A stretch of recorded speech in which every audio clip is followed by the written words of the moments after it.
Como siempre, agradecemos la presencia de las y de los medios de comunicación, la transmisión que hace en vivo el canal del Congreso a esta rueda de prensa, porque el día de hoy tenemos pues muy buenas noticias.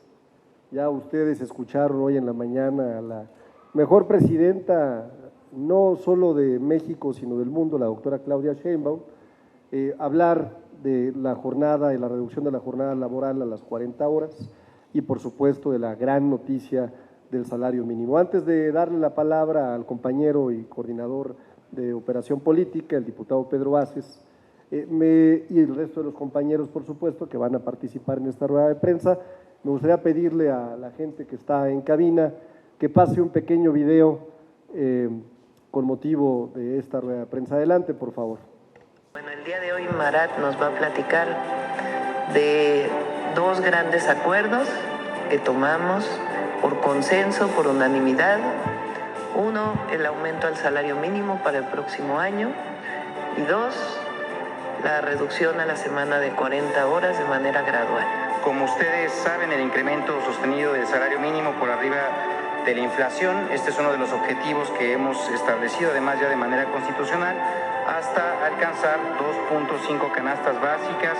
Se acordó con esto un incremento del 13% del salario mínimo general, con lo que pasará de 278.80 pesos a 315.04 pesos diarios.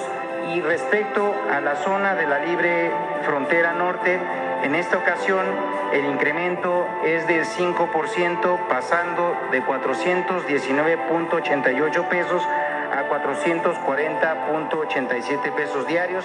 En términos reales, se trata del nivel más alto que se ha tenido el registro del salario desde el año de 1980. Y en el caso de la zona libre de la frontera norte, el monto se mantiene por arriba del máximo histórico que se alcanzó en el año de 1976. Para garantizar los derechos de las y los trabajadores, se establecerá a nivel constitucional, así como también en la Ley Federal de Trabajo, una jornada laboral de 40 horas semanales. Esta reducción no podrá implicar reducción de sueldos, ni de salarios, ni de prestaciones. Asimismo, por primera vez se establece la prohibición de que los menores de edad trabajen horas extras, así como una implementación gradual y paulatina. Con la reducción de la jornada ordinaria de trabajo de 48-40 horas, se hace realidad la disposición de mayor tiempo para las y los trabajadores para utilizarlo en descanso, en actividades de recreación, garantizando con ello condiciones de trabajo dignas y también mejora en la productividad. Además, se establece un límite para que la suma entre las horas ordinarias de trabajo y las extraordinarias no puedan superar en ninguno de los casos las 12 horas en un día. Muchas gracias. Buenas tardes. Agradezco a las diputadas y a los diputados que están aquí acompañándonos para dar a conocer aquí en la Cámara de Diputados estos dos sucesos históricos que hoy se dieron a conocer en Palacio Nacional. Muchas gracias a los medios de comunicación. El salario mínimo cambió la ruta en este país a partir del 2018, cuando el presidente López Obrador tuvimos una plática, dirigentes obreros, empresarios y el gobierno, el sistema tripartita mexicano, y se logró un incremento en aquel tiempo, 2018, hace 7 años, del 16%, donde llegó, después de que el presidente Peña Nieto lo había dejado en 88 pesos, se pudo lograr un incremento a 140 pesos, con la buena voluntad del empresariado mexicano y la directriz del mejor presidente que ha tenido México, hombre, Andrés Manuel López Obrador. En el 2019 entra en vigencia el 16% con esos 140 pesos. En el 2020 el salario mínimo se incrementa al 20%, dando un total de 162.95 pesos. En el 2021 se incrementa el 15%, dando un total de 174.56 pesos.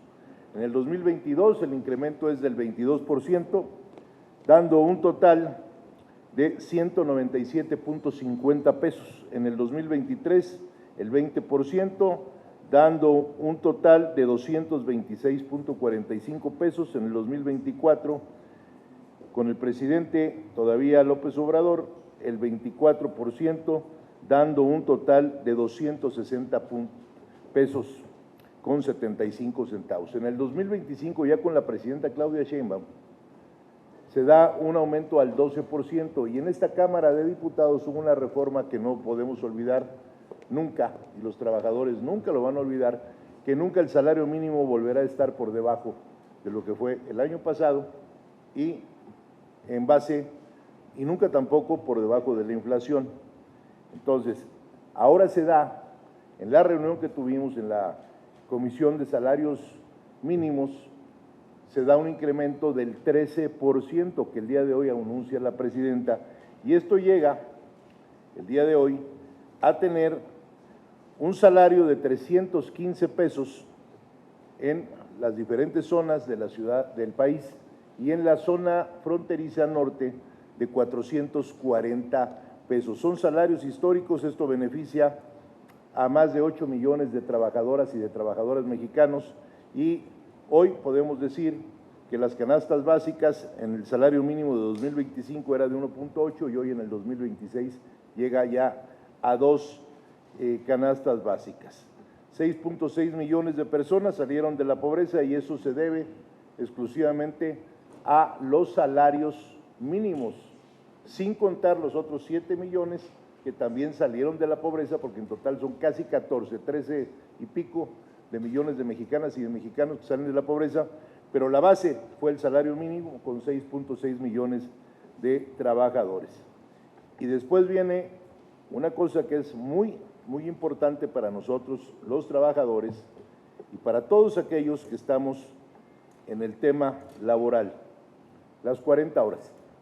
Las 40 horas, se hicieron muchas mesas, muchos foros, 40 mesas de trabajo, hubo más de 2,000 opiniones en todo el país. En esta misma Cámara se hicieron muchos foros. Aquí felicito el trabajo que han hecho todos los miembros de la Comisión del Trabajo y de Previsión Social de esta Cámara, que encabeza la diputada Mayela Gómez, quien el día de hoy nos representó a todas las diputadas y a todos los diputados en la mañanera, acompañando a la presidenta Claudia Sheinbaum y al secretario del Trabajo, Marat Bolaños. Los beneficios sociales y de la salud, como lo marca la Organización Internacional del Trabajo, la OIT, que es la reducción de la fatiga y los accidentes laborales, la mejoría en materia de seguridad y de salud en el trabajo, y un mayor equilibrio que tengas tú en tu casa, de que estés más con tu familia.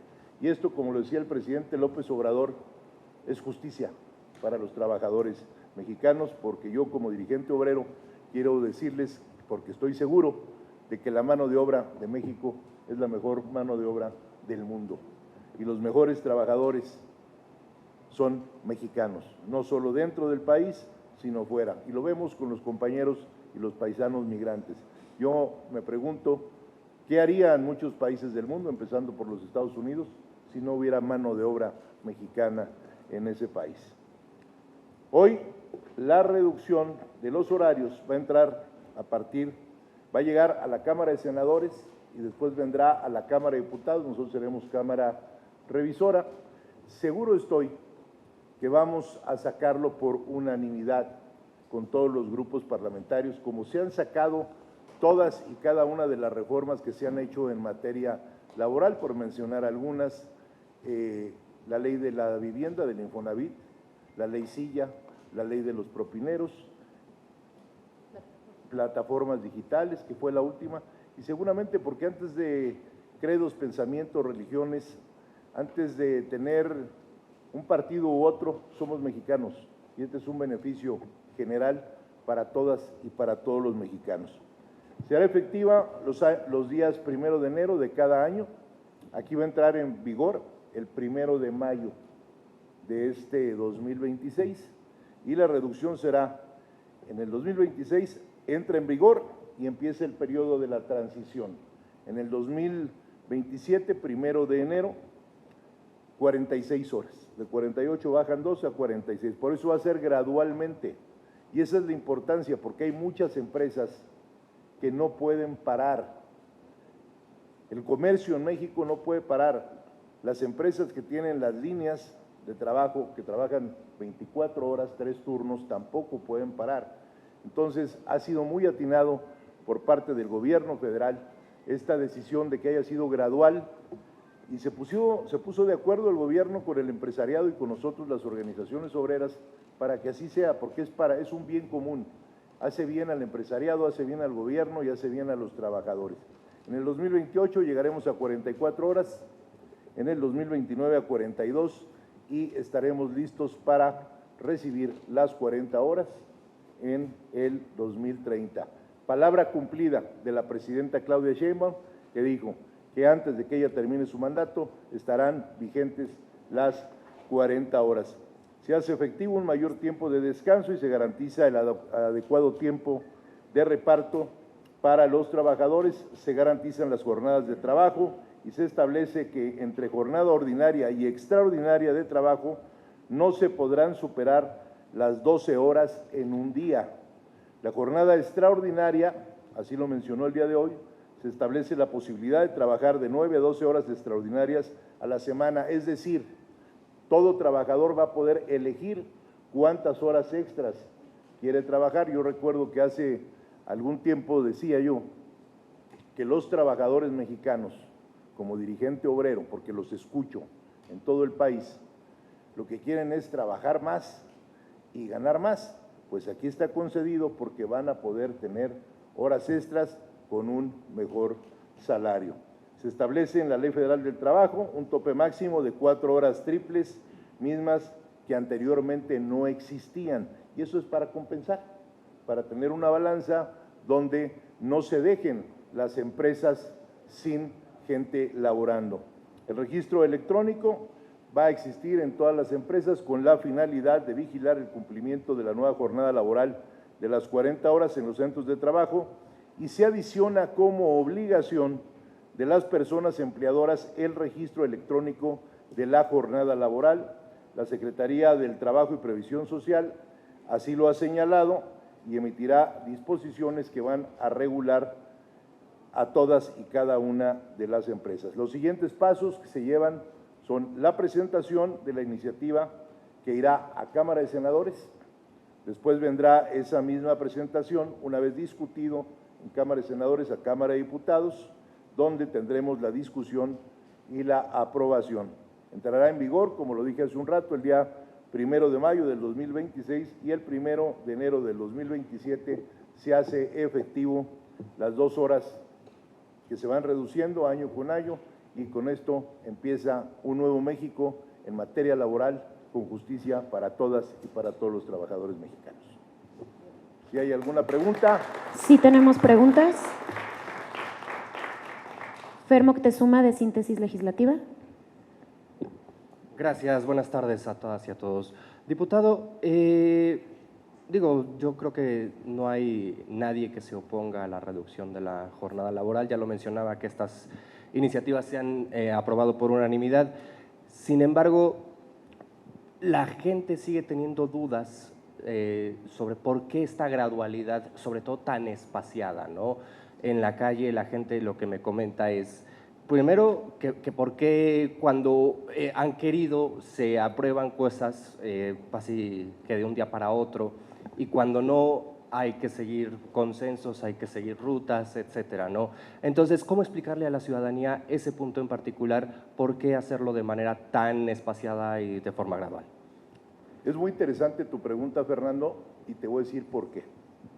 ¿Por qué se tomó esta decisión? Fue una decisión acordada entre el sistema tripartita, entre las organizaciones sindicales, las cámaras patronales y el gobierno. Es la única manera de que no tengamos una inflación, porque tú no puedes parar las industrias. Una inflación. Si tú haces un cambio radical, como todo el mundo pensaba que iba a ser, tú vas a hacer una inflación que no necesitamos en este momento en México. ¿Sí? Entonces, por eso se hizo gradualmente y por eso ahora va a haber horas extras con límites de hasta cuánto, pues, o sea, lo que quiero decir es que la gente ahora, con una reducción en horarios, va a poder tener el mismo poder adquisitivo en salarios que se tenía, más los incrementos que se están dando, en este caso, el 13%. Gracias. Y ahora, por último, de mi parte, ¿quién va a vigilar esta gradualidad y esta que se aplique? Como, por poner un ejemplo, hemos visto distintos casos de distintas, sobre todo tiendas departamentales, la ley Silla, que no se aplica como lo marca y como se fue aprobado aquí. Entonces, ¿quién será la autoridad responsable de vigilar su correcta aplicación? La Secretaría del Trabajo y Previsión Social, a través de la Dirección de Inspección que tiene la Secretaría en todo el país. Y nosotros, como diputadas y como diputados, vamos a estar muy atentos en todo el país de dónde no se están cumpliendo. Y los mismos sindicatos, vamos a estar muy atentos en qué empresa no están cumpliendo lo que la ley exige. Es un bien para todo México, nadie va a fallar. Siguiente pregunta de Felipe Barrera, de ABC Noticias. Diputado, buenas tardes. ¿Qué garantiza, diputado, que este incremento a los salarios mínimos generales de la frontera no sea inflacionario? Porque si bien es cierto que el gobierno de la presidenta Sheinbaum lo dijo el año pasado que no iba a ser inflacionario, sin embargo, el incremento de precios de artículos de la canasta básica se dieron pues, a la vista de todos. Ahora decía la misma presidenta Sheinbaum que no iba a ser inflacionario este incremento a los salarios. Sin embargo, pues ya se empieza la reetiquetación por el lado del anuncio del aumento a los mínimos, pero también porque ya se avecina pues la época decembrina, las fiestas decembrinas, donde se entregan aguinaldos y la reetiquetación de productos está en todos los centros comerciales sin que Profeco, ninguna autoridad pueda frenar esa situación que afecta a la economía de manera grave de las familias más desprotegidas. Yo creo que las empresas y los empresarios están conscientes. Mira, se firmó un convenio en ese sistema tripartita, donde firmamos dirigentes obreros, cámaras empresariales y el gobierno federal. Y es un convenio que es una necesidad para México, como lo dije hace un rato, es justicia para los trabajadores. Y nadie se va a salir de las reglas. Las reglas son muy claras, las reglas son transparentes y todos los sectores productivos están de acuerdo. Yo siempre he dicho que no hay que tenerle miedo al aumento al salario mínimo, y lo platico todos los días porque es mi pan de cada día platicar con el empresariado mexicano.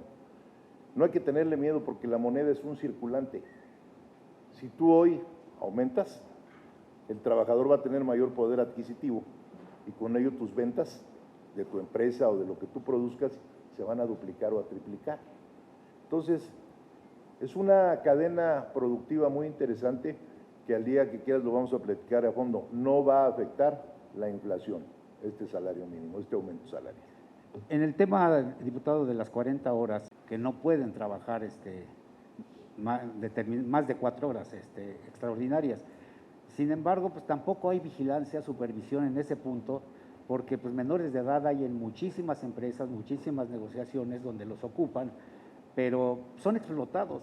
O sea que ahí desde el punto de vista de muchos trabajadores hay deuda todavía del Congreso en ese sentido. Estamos trabajando en la Comisión del Trabajo en algunas reformas que vamos a presentar en el próximo periodo. La explotación a los jóvenes no es buena, la explotación infantil no es buena y nosotros no estamos de acuerdo con ello. Nosotros estamos conscientes que a partir de que esto vaya hacia adelante, la Secretaría del Trabajo tendrá que estar muy atenta a visitar cada uno de las fuentes donde se hagan los señalamientos.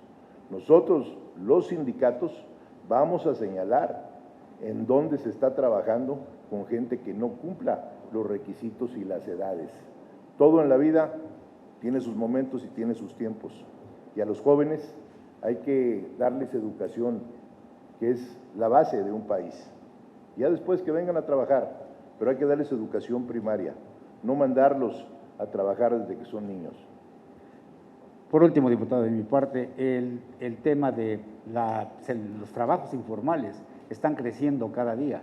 Al menos en la Ciudad de México hay un reporte que habla de más de 2 millones de trabajadores que están en la informalidad Y desde el Congreso, ¿qué se puede hacer para que haya también las oportunidades de incorporarlos al trabajo formal? Se ha estado trabajando no de ahora. Desde el presidente López Obrador nosotros logramos que hubiera un convenio con el Instituto Mexicano del Seguro Social para que nadie se quedara fuera de tener derecho a la salud. Y se firmó un convenio con el hoy todavía director del Seguro Social, con Zoé Robledo, para que todas aquellas personas que no trabajan en una empresa, que no tienen un patrón, que son, como tú dices, pertenecen a un comercio informal, son mexicanos y tienen derecho a tener salud, y qué bueno que se dediquen a trabajar limpiamente, a buscar un peso para llevar a su casa. A toda esa gente la estamos apoyando, no la vamos a empezar a apoyar, tenemos 7 años apoyándola desde que ese convenio lo firmamos con el Instituto Mexicano del Seguro Social. Usted impulsó una ley para que tengan salario fijo, al menos un salario mínimo los propineros. Es parte de lo que me preguntas en la anterior, porque había trabajadoras y trabajadores, y aquí tuvimos que contener en la comisión, cuando vinieron las cámaras empresariales, las cámaras de la industria de los restaurantes, la cámara de la industria de los gasolineras, porque no tenían a los trabajadores ni siquiera con un salario mínimo, los tenían con las propinas y los tenían al alba en una carretera a ver si llegaba un coche, les despachaban y le daban una propina para poder llevar algo para que en su casa comieran. Y cuando el niño se enfermaba no había una institución que lo recibiera porque no estaban dados de alta en la Seguridad Social Mexicana, en el IMSS. Lo mismo pasaba en los restaurantes. Les descontaban en la gran mayoría de los restaurantes hasta el 30% de sus propinas. Las propinas son sagradas, las propinas son por el buen servicio que te ha dado tu anfitrión, que puede ser el mesero, puede ser el capitán. Tú das una propina cuando vas en base a la buena atención que te dan. Y esa buena atención se basa en la capacitación que puede tener un individuo que atiende un establecimiento. Capacitación es el pilar fundamental para el desarrollo de la gente y siempre he peleado porque los trabajadores mejor capacitados sean los trabajadores mejor remunerados. Entonces, se ha venido trabajando desde el 18 hasta la fecha en materia laboral como no se trabajó en los últimos 40 años antes del 18 en este país. Y eso se lo debemos a la cuarta transformación de México. ¿Cuál sería el beneficio que tuvieran en esta legislatura, que está ya a la mitad prácticamente, otro beneficio en puerta que esté en favor de los trabajadores? Bueno, estamos trabajando para el próximo periodo varias iniciativas, una de ellas que la vamos a dar a conocer ahorita, que ya estamos muy avanzados en ella, es así como para el apartado B. Se trabajó en el Senado y aquí la sacamos en Cámara de Diputados como Cámara Revisora. Ahora vamos a hacer un espejo para el apartado A para que ningún funcionario público pueda meter las manos en las elecciones de los y de las trabajadoras. Porque todo trabajador, desde el que empieza, todos tienen derecho a tener liderazgos. Y muchas veces no llegan porque dicen, no, va a ser fulano. ¿Por qué? Porque lo dijo sultano. Eso se va a acabar también en el apartado A. Entonces, ¿qué buscamos? Beneficio para la gente. Eso es lo que busca esta bancada de Morena. Gracias, diputado. Hace cosa de minutos la presidenta anunció que se reunió con empresarias y empresarios para fomentar la inversión en torno al Plan México. Quisiera conocer tu opinión. Es un consejo muy interesante. Ayer yo tuve una plática con 6 de ellos, con los que tenemos mucha relación porque, bueno, son quienes nos dan fuentes de empleo. Mira, Fer, en la modernidad de la economía de este país y de la productividad, ya no se puede pensar como se pensaba antes del 18. Hoy tienes que pensar con otra dinámica y la mejor dinámica que hay es la que nos enseñó López Obrador, armonizar los factores de la producción. Si no hay empresarios que arriesguen un capital, no puede haber trabajadores. Pero también, si no hay trabajadores, que es la mano de obra, no pueden existir empresarios. Entonces, somos un dúo dinámico, ¿sí? Y aparte, con un gobierno que te abre las puertas, un gobierno que te da oportunidades para impulsar el crecimiento económico.